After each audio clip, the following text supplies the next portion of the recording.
आशा करता हूँ आप सब अच्छे होंगे। साइंस एक्सप्रेस में आपका स्वागत है। आज का हमारा टॉपिक है पीरियोडिक टेबल। आज हम पीरियोडिक टेबल के 100 क्वेश्चन देखेंगे, जिसमें से ये होगा पहला भाग। हर एक भाग में 25 क्वेश्चन आएंगे, जिसमें से और ऐसे ही 4 पार्ट आपके लिए आएंगे। चलिए शुरू करते हैं। हमारा आज का पहला सवाल है, the 14 element after actinium is called. Actinium के बाद का जो 14 एलिमेंट होते हैं उसे हम किस नाम से जानते हैं? उसे हम जानते हैं एक्टिनेट के नाम से। ठीक है, चलिए देख लेते हैं। ये जो ऊपर वाला 14 एलिमेंट है उसे हम जानते हैं एक्टिनेट के नाम से, और नीचे वाला जो 14 एलिमेंट है उसे हम जानते हैं लैंथेनियम के नाम से, लैंथेनाइट्स के नाम से। ठीक है, इसमें से लैंथेनियम क्या है? लैंथेनियम है लैंथेनियम एक एलिमेंट है जिसके बाद के जो 14 एलिमेंट होते हैं उसे हम लैंथेनाइट्स के नाम से जानते हैं। ठीक है, लैंथेनियम का एटॉमिक नंबर कितना होता है? लैंथेनियम का एटॉमिक नंबर होता है 57, और एक्टिनियम का पूछे तो एक्टिनियम का कितना होता है? एक्टिनियम का होता है 89। ठीक है, ये दोनों किस ब्लॉक में आते हैं? ये दोनों सीरीज किस ब्लॉक में आते हैं? ये दोनों सीरीज आते हैं एफ ब्लॉक में, जिसमें कुल कितने एलिमेंट होते हैं? कुल इसमें 28 एलिमेंट होते हैं। चलिए नेक्स्ट सवाल देख लेते हैं, क्वेश्चन नंबर 2। इसका पहला सवाल का हमारा आंसर हो जाएगा बी। ठीक है, चलिए नेक्स्ट सवाल देख लेते हैं। Which element have largest atomic size? इनमें से किस एलिमेंट का एटॉमिक साइज सबसे बड़ा होगा? ठीक है, अगर हम ग्रुप में ऊपर से नीचे आए तो क्या होगा? एटॉमिक साइज बढ़ता है। ठीक है, ये सब एक ही ग्रुप में है। जैसे पहले कौन सा है? लिथियम, उसके बाद सोडियम, उसके बाद पोटाशियम, उसके बाद फ्रेंसियम। ठीक है, फ्रेंसियम आखिर में है, इसीलिए इसका एटॉमिक साइज क्या होगा? बड़ा होगा। चलिए नेक्स्ट देख लेते हैं। The last element of Newland octave. Newland octave का लास्ट एलिमेंट कौन सा था, यानी आखिरी वाला तत्व कौन सा था न्यूलैंड ऑक्टेव के? इसका आंसर हो जाएगा थोरियम। ठीक है, थोरियम का एटॉमिक नंबर कितना होता है? थोरियम का एटॉमिक नंबर होता है 90। इस पे अगर आपको पूछ ले कि न्यूलैंड ऑक्टेव का पहला तत्व कौन सा था, तो पहला था हाइड्रोजन और आखिरी था थोरियम। ठीक है, न्यूलैंड ने कुल कितने तत्व दिए थे? कुल दिए थे 56। हमारा नेक्स्ट सवाल देख लेते हैं। हाउ मेनी एलिमेंट इन इस ब्लॉक? इस ब्लॉक में कुल कितने तत्व होते हैं? हमारा आंसर हो जाएगा 13। इस ब्लॉक में कितने एलिमेंट होते हैं? 13 एलिमेंट होते हैं। ठीक है, अगर यहीं पे आपको पूछ ले पी ब्लॉक में कितने होते हैं, तो आप बोलेंगे 37, डी ब्लॉक में 40, और एफ ब्लॉक में कितने होंगे? 28। चलिए नेक्स्ट सवाल देखते हैं। यहाँ पे आप देख सकते हैं, यह इस ब्लॉक, ठीक है, इस ब्लॉक कितने एलिमेंट है देख लीजिए। 1 2 3 4 5 6 7 8 9 10 11 12 और 13। ठीक, ये इस ब्लॉक के जो एलिमेंट है इसे याद करने के लिए एक शॉर्ट ट्रिक है। जैसे पहले ग्रुप के लिए क्या है? ह ली ना का रब से फरियाद, ह ली ना का रब से फरियाद। ठीक है, और सेकेंड ग्रुप के लिए बेटा मांगे कार स्कूटर बाप राजी, बेटा मांगे कार स्कूटर बाप राजी। ठीक है, चलिए नेक्स्ट सवाल देख लेते हैं। The group number and period number of an element with atomic number 8। जिसका एटॉमिक नंबर 8 है उस एलिमेंट का ग्रुप नंबर और पीरियड नंबर आपसे पूछ रहा है। ठीक है, एटॉमिक नंबर 8 किसका होता है? एटॉमिक नंबर 8 होता है ऑक्सीजन का। तो अब सभी को पता होगा ऑक्सीजन का ग्रुप कौन सा है? ऑक्सीजन का ग्रुप है 16, और इसका पीरियड कितना है? सेकेंड पीरियड में आता है। ठीक है, तो हमारा आंसर हो जाएगा ए, ग्रुप हो जाएगा 16 और पीरियड हो जाएगा दूसरा। चलिए नेक्स्ट सवाल देख लेते हैं। Give an example of Dobereiner triad. Dobereiner triad का एक एग्जाम्पल आपसे पूछ रहा है। डोबर्नियर ने कुल कितने ट्राइड दिए थे? डोबर्नियर ने कुल 3 ट्राइड दिए थे। ठीक है, चलिए इसमें से एक ट्राइड आपसे पूछ रहा है, तो वो क्या हो जाएगा? लिथियम, सोडियम और पोटाशियम। देख लेते हैं कहाँ पे है। लिथियम, सोडियम और पोटाशियम, ये हो जाएगा हमारा आंसर सी, लिथियम, सोडियम और पोटाशियम। लिथियम का एटॉमिक नंबर कितना होता है? लिथियम का होता है 2, सोडियम का 11 और पोटाशियम का 19। ठीक है, डोबर्नियर ने किस आधार पे पीरियड टेबल को अरेंज किया था? एटॉमिक मास के आधार पे। ठीक है, एटॉमिक मास के आधार पर। चलिए नेक्स्ट सवाल देख लेते हैं।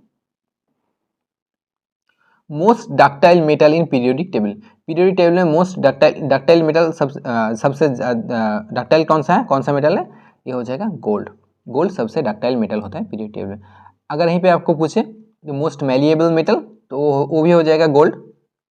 अगर यहीं पे आपको पूछे बेस्ट कंडक्टर तो क्या हो जाएगा? सिल्वर। ठीक है। गोल्ड का एटॉमिक नंबर कितना होता है? गोल्ड का एटॉमिक नंबर होता है 79। ठीक है। चलिए नेक्स्ट सवाल देख लेते हैं। मोस्ट डेंजरस और poisonous element in periodic table. Periodic table में कौन सा सबसे जहरीला तत्व होता है? वो होता है प्लूटोनियम। ठीक है। कौन सा होता है? वो होता है प्लूटोनियम। इसका एटॉमिक नंबर कितना होता है? इसका एटॉमिक नंबर होता है 94। चलिए नेक्स्ट सवाल देख लेते हैं। How many element in periodic table and with suffix IUM। इसका मतलब है जैसे कि यहाँ पे आप देख सकते हैं टाइटेनियम, इसके लास्ट में क्या आ रहा है? IUM। ठीक है। यहाँ पे देखिए टेलुरियम, इसके लास्ट में आखिर में क्या आ रहा है? IUM। ठीक है। ऐसे ही कितने तत्व हैं जिसके लास्ट में आता है IUM? ऐसे बहुत सारे तत्व होंगे, जैसे एल्यूमिनियम आ रहा है, सोडियम आ रहा है, रेडियम आ रहा है। अब देख सकते हैं ऐसे बहुत सारे तत्व आ रहे हैं। तो इसमें कुल कितने तत्व हैं? ऐसे कुल 81 तत्व हैं। ठीक है। इसमें कुल 81 तत्व हैं जिसके सफिक्स में IUM आ रहा है। ठीक है। सफिक्स यानी बाद में, अगर प्रीफिक्स होता तो पहले होता, सफिक्स यानी बाद में। इसका आंसर हो जाएगा 81। चलिए नेक्स्ट सवाल देख लेते हैं। Which element of periodic table name after earth. पृथ्वी के नाम से किस तत्व का नामकरण किया गया था? यह हो जाएगा टेलुरियम। ठीक है। पृथ्वी के नाम से किसका नामकरण किया था? टेलुरियम। इसका एटॉमिक नंबर कितना है? इसका एटॉमिक नंबर है 52। चलिए हमारा नेक्स्ट सवाल देख लेते हैं। नेक्स्ट देखिए, यहाँ पे पूछा है कि which element of periodic table name after moon, यानी चांद के नाम से किस एलिमेंट का नामकरण किया गया है? ये हो जाएगा सिलेनियम। इसका एटॉमिक नंबर कितना है?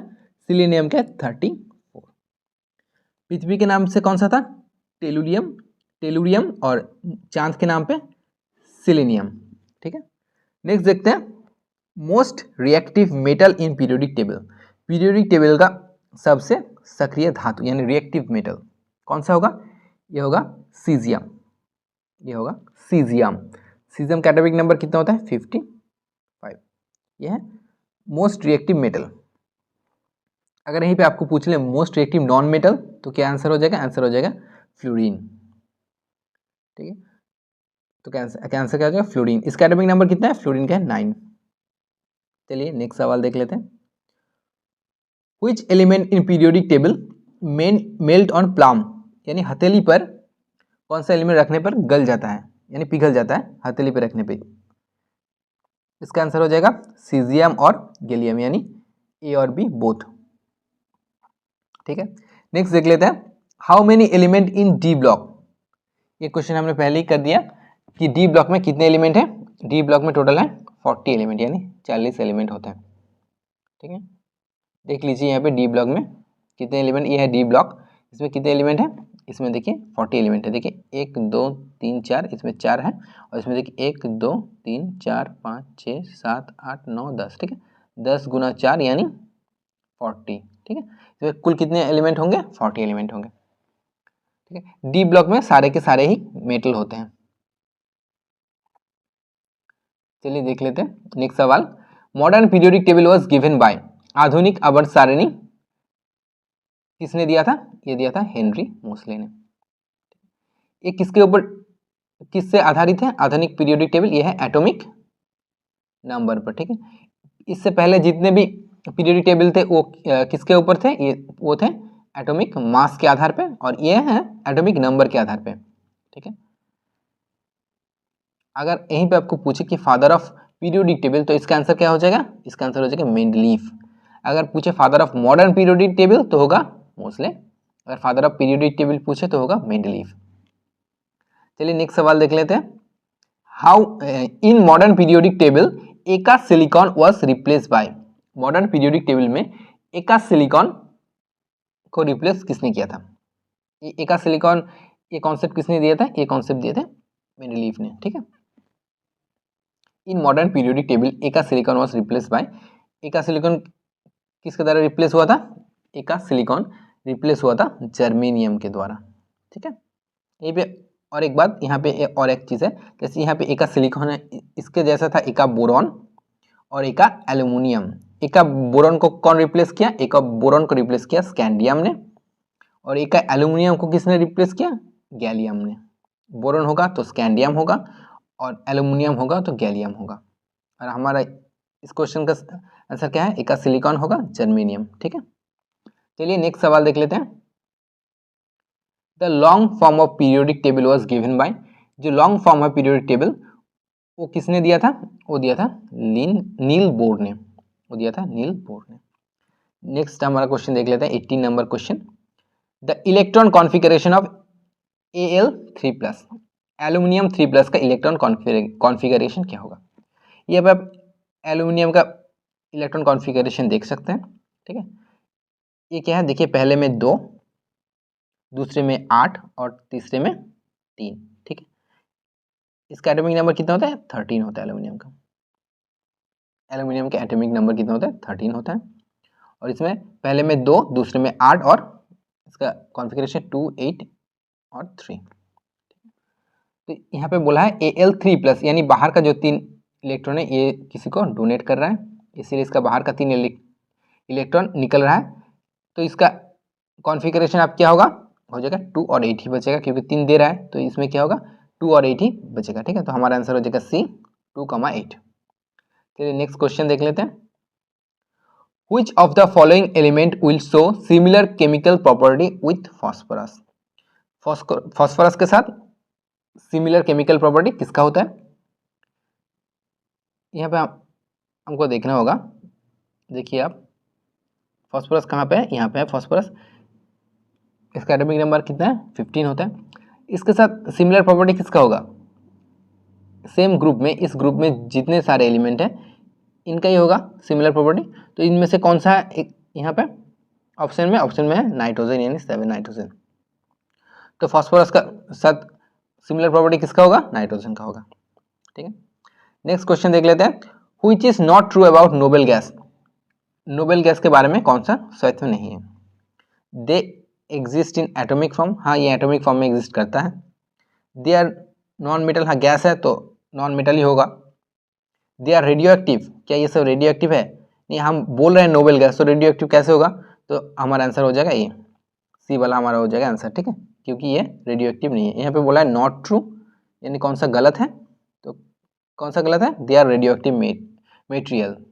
ठीक है, ये वाला गलत हो जाएगा। ठीक है, आखिरी वाला देखते हैं। Xenon is most reactive among this, हाँ इन सब में जेनॉन रिएक्टिव होता है। ठीक है, तो हमारा आंसर हो जाएगा सी। तो नेक्स्ट सवाल देख लेते हैं। Which of the following is not character of isotope? इसके लिए हमें थोड़ा सा जानना होगा कि आइसोटोप क्या होता है, उसके बाद ही हम ये क्वेश्चन का हल कर सकते हैं। ठीक है, पहले हम जान लेते हैं एटॉमिक नंबर क्या होता है। एटॉमिक नंबर क्या होता है? ठीक है, एटॉमिक नंबर होता है इलेक्ट्रॉन और किसी भी एलिमेंट में इलेक्ट्रॉन और प्रोटॉन का जो नंबर होता है वो होता है इलेक्ट्रॉन या प्रोटॉन का। ठीक है, टोटल नहीं, इलेक्ट्रॉन या प्रोटॉन का जो नंबर है तो उसे हम जानते हैं एटॉमिक नंबर के बारे में। यही पर जान लेते हैं मास नंबर क्या होता है। प्रोटॉन प्लस न्यूट्रॉन का जो नंबर होता है, प्रोटॉन प्लस न्यूट्रॉन, उसे हम जानते हैं मास नंबर के बारे में, मास नंबर जैसे। ठीक है, उसे हम जानते हैं mass number. Proton mass number equals to proton plus neutron, और atomic number Z equals to electron और प्रोटॉन नंबर। ठीक है, तो फिर जान लेते हैं आइसोटोप क्या होता है। आइसोटोप होता है सेम एटॉमिक नंबर। ठीक है, जिसका एटॉमिक नंबर सेम हो उसे हम कहते हैं आइसोटोप। यहाँ पे देखिए एटॉमिक नंबर सेम है। ठीक है, उसे हम कहते हैं आइसोटोप। आइसोबार हम किसे कहते हैं? जिसका मास नंबर सेम हो उसे हम कहते हैं आइसोबार। आइसोटोन हम किसे कहते हैं?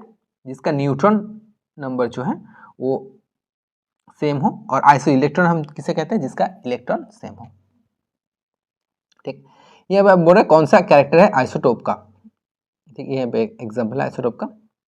तो इसमें क्या होगा? आइसोटोप का एटॉमिक नंबर सेम होता है, ये तो ठीक है, क्योंकि आइसोटोप का एटॉमिक नंबर सेम होता है।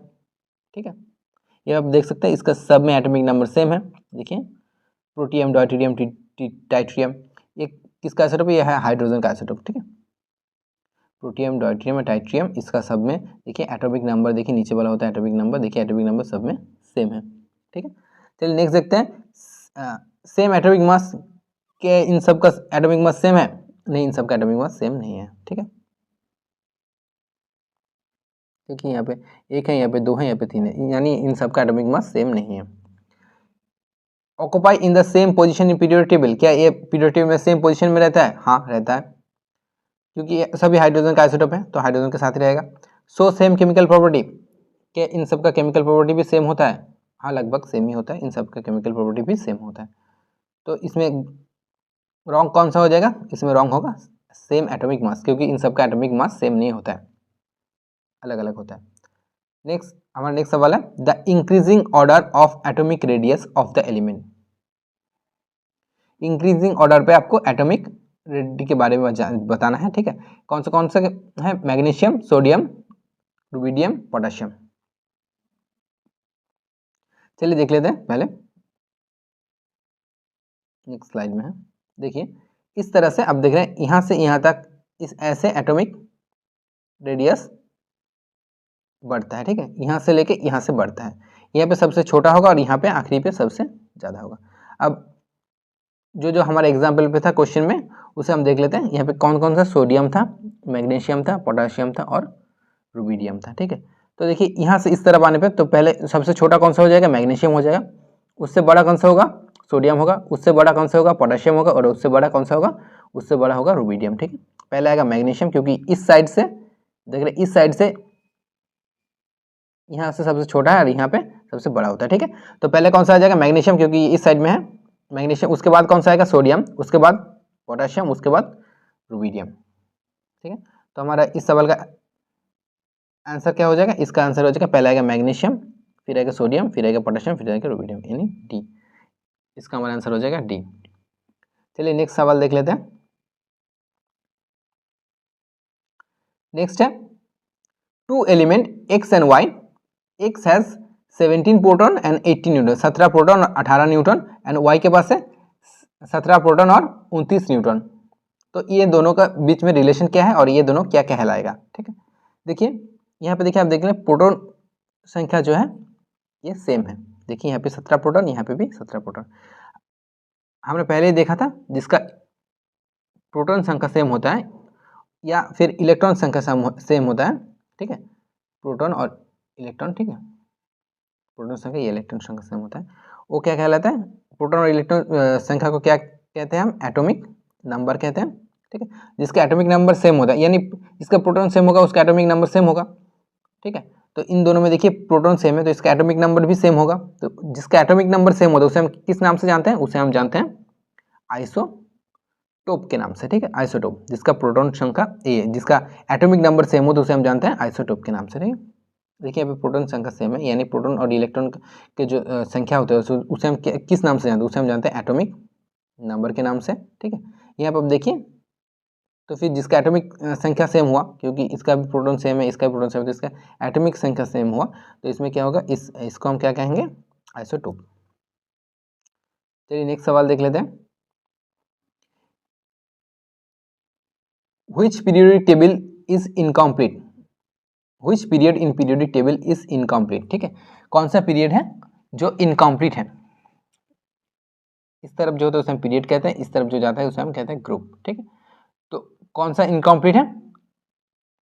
सातवां जो है वो है इनकम्प्लीट। ठीक है, क्योंकि अभी नए नए जो तत्व आएंगे तो जो एलिमेंट आएंगे वो किस में जाएंगे? वो सातवें में जाएंगे, तो इसीलिए ये है इनकम्प्लीट। सेवेंथ जो होता है इनकम्प्लीट होता है। हमारा आखिरी सवाल आज है 25 fifth question. How many element in periodic table represent with single letter? जहाँ यहाँ पे देख सकते हैं आप, ऐसे बोरॉन बी, सिर्फ बी लिखा है यानी सिंगल लेटर है। कार्बन क्या लिखते हैं? सी, सिर्फ सिंगल लेटर है। इस तरह से कितने एलिमेंट है पीरियोडिक टेबल में जिसे हम एक सिंगल लेटर से रिप्रेजेंट कर सकते हैं? ठीक है, तो इस तरह से कितना है? इस तरह से 14, यानी डी होगा हमारा आंसर। इस तरह से 14 एलिमेंट है जिसे हम सिंगल लेटर से रिप्रेजेंट कर सकते हैं। Thanks for watching. Please do like, comment and subscribe Science Express. Thank you.